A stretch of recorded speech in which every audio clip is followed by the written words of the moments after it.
Assalamualaikum warahmatullahi wabarakatuh. Perkenalkan, nama saya Laude Muhammad Nuriman dengan NPM 073823111083. Di sini saya akan menjelaskan terkait dengan materi geologi struktur yang saya buat dalam bentuk PowerPoint, dan saya akan jelaskan pada slide-slide berikut ini. Baik, sebelum masuk terkait dengan pembahasan inti, di sini saya ada 5 pokok pembahasan yang akan saya bahas. Yang pertama terkait dengan definisi geologi struktur, yang kedua terkait dengan proses pembentukan struktur geologi, yang ketiga itu terkait dengan deformasi batuan, keempat terkait dengan definisi lipatan, sesar, dan kekar, dan kelima terkait dengan struktur primer dan juga sekunder. Baik, masuk ke dalam pembahasan yang pertama, yaitu terkait dengan definisi geologi struktur. Perlu teman-teman ketahui bahwasanya geologi struktur adalah cabang ilmu geologi yang mempelajari bangun ruang tubuh batuan yang dihasilkan oleh deformasi. Perlu teman-teman ketahui juga terkait dengan pergerakan yang mempengaruhi tubuh batuan padat, itu dihasilkan dari tenaga endogen atau asalnya itu dari dalam bumi.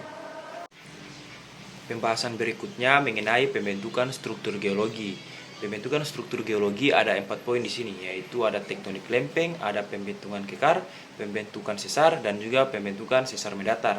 Yang pertama yaitu tektonik lempeng.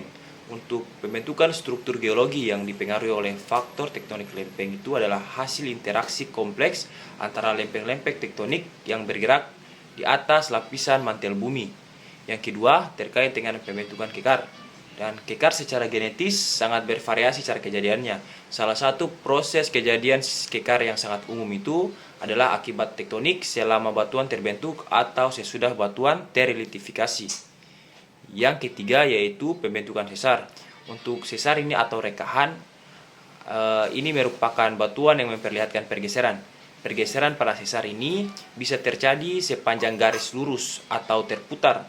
Sesar juga merupakan struktur bidang di mana kedudukannya itu dinyatakan dalam jurus dan kemiringan. Yang keempat yaitu pembentukan sesar mendatar. Sesar mendatar ini yaitu adalah sesar yang pembentukannya dipengaruhi oleh tegasan kompresi. Posisi tegasan utama pembentukan sesar ini adalah horizontal, sama dengan posisi tegasan minimumnya. Sedangkan posisi tegasan menengah adalah vertikal. Selanjutnya yaitu jenis-jenis deformasi batuan.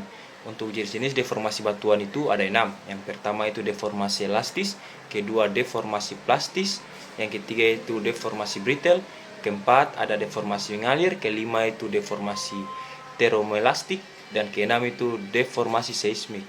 Untuk deformasi pertama yaitu deformasi elastis, yaitu perubahan bentuk sementara yang dialami batuan ketika tekanan atau regangan itu diterapkan. Yang kedua itu adalah deformasi plastis, yang dimana perubahan bentuknya itu permanen yang terjadi ketika batuan mengalami tekanan yang cukup besar. Yang ketiga yaitu deformasi brittle, yang bagaimana perubahan bentuk terjadi ketika batuan itu mengalami tegangan yang melebihi kekuatannya dan menyebabkan retakan atau patahan. Yang keempat, deformasi mengalir. Untuk deformasi mengalir ini yaitu terjadi ketika batuan secara perlahan-lahan itu mengalami perubahan bentuk yang diakibatkan tekanan jangka panjang. Kelima itu deformasi termoelastik, yaitu perubahan bentuk batuan yang terjadi akibat perubahan suhu dan juga peningkatan suhu. Yang keenam terkait dengan deformasi seismik, yaitu deformasi yang terjadi akibat hasil dari gempa bumi. Selanjutnya membahas terkait lipatan, sesar, dan juga kekar. Untuk lipatan sendiri yaitu lapisan batuan sedimen yang relatif elastis, yang biasanya itu akan mengalami tekanan yang tinggi dan terlipat dan membentuk sistem sinkline dan juga antikline. Untuk sistem sesar yaitu suatu bidang yang terbentuk karena kekuatan batuan itu tidak dapat menahan lagi tekanan atau beban yang ada sehingga akhirnya itu batuan tersebut patah. Kalau untuk bidang perlapisan yaitu biasanya itu dia ditemukan di batuan sedimen, yaitu suatu bidang yang memisahkan antara suatu jenis batuan tertentu dengan batuan lain yang diendapkan. Kemudian misalnya batas antara lapisan batu pasir dan juga batu gamping, atau batas lapisan batu pasir yang satu dengan batu pasir yang lainnya yang dapat dibedakan. Yang terakhir yaitu struktur primer dan juga sekunder. Untuk struktur primer ini sendiri yaitu bagian dari struktur geologi yang terbentuk pada saat terjadinya pembentukan batuan. Contoh struktur primer yaitu struktur sedimen, struktur kekar akibat dari pendinginan magma, dan juga itu struktur perlapisan. Untuk struktur sekunder yaitu struktur geologi yang membahas dan juga mempelajari bentuk-bentuk deformasi kerak bumi serta gejala-gejala dari penyebab pembentukan batuan.